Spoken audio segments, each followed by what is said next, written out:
সাগরের ধারে একটা বড় কলা বাগান। গাছে গাছে কলার কাঁধ। তার কোনোটি কাঁচা, কোনোটি পাকা, আবার কোনোটি পাকা টুসটুসে। কলাবাগানে মাঝখানে বিরাট এক মেহগনি গাছ। সেই গাছে বাস করে এক বানর। সে সারাদিন এ গাছের ডালে দোল খায় আর মনের আনন্দে কিচ কিচ করে গান গায়।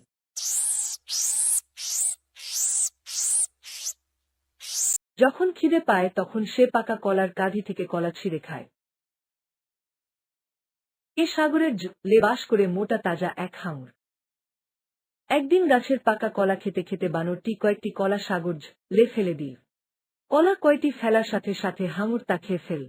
পাকা কলাগুলি খেয়ে হাঙরটি খুব খুশি হল এবং বানরকে ধন্যবাদ জানিয়ে বলল, আজ থেকে আমরা বন্ধু হলাম। বন্ধুত্ব হওয়ার পর প্রতিদিন বানরটি কলা খাবার পর কিছু কিছু কলা ছিঁড়ে হাঙরকেও খেতে দিতে থাকল। একদিন হাঙর বানরকে উদ্দেশ্য করে বলল, তোমাকে অসংখ্য ধন্যবাদ বন্ধু, আমি সাগরে বাস করে এ যাবৎ শুধু মাছই খেয়েছি। তোমার দেওয়া সুমিষ্ট ফল খেয়ে অত্যন্ত খুশি হলাম। পাকা কলা আমার কাছে খুবই পছন্দের। আমি অত্যন্ত খুশি তোমাকে বন্ধু হিসেবে পেয়ে। এইভাবে বানরটি প্রতিদিনই কলা খাওয়ার সময় হাঙর বন্ধুর জন্য বেশি করে পাকা কলা সাগরে ফেলতে থাকল। এইভাবে তাদের ভালো বন্ধুত্ব হয়ে গেল। বন্ধু, তুমি প্রতিদিনই মজার মজার ফল পেরে আমাকে খাওয়াও, এ যে আমার কত বড় সৌভাগ্য তা বলে বোঝান যাবে না। আমি এর প্রতিদানে তোমার জন্য ভালো কিছু করতে চাই। আমি তোমাকে আমাদের বাড়ি দেখাতে চাই। সেখানে তোমার সাথে আমার ভাই বোন সহ আমাদের পরিবারের সবার সাথে পরিচয় করিয়ে দেব।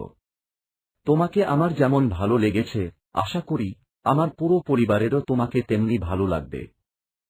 তোমাকে ধন্যবাদ, তবে আমি ভাই তোমার সাথে যেতে চাই না। আমি জলকে ভীষণ ভয় পাই। তাছাড়া আমি সাঁতারও জানি না। আমি এই গাছের উপরে ভালো আছি। এখানে বেশি স্বাচ্ছন্দ্য বোধ করি। আরে না না, জলকে ভয় পাওয়ার কিছু নেই। তুমি মিছিমিছি ভয় পাচ্ছ। আমার সাথে আমার বাড়ি চলো। আমি তোমাকে আমার পিঠের উপর বসিয়ে আস্তে আস্তে সাঁতার কেটে নিয়ে যাব। এখন যাওয়া কি ঠিক হবে? এখন তো খুব গরম পড়েছে। আর হাঙর যখন বারবার বলছে, তখন সাগরের মধ্যে একবার গেলে মন্দ হয় না। ঠিক আছে, আমি তোমার সঙ্গে যাব। এরপর কি হলো বানরের সঙ্গে? গল্পের পরবর্তী অংশ দেখার জন্য অবশ্যই আমাদের এই চ্যানেলটি সাবস্ক্রাইব করুন।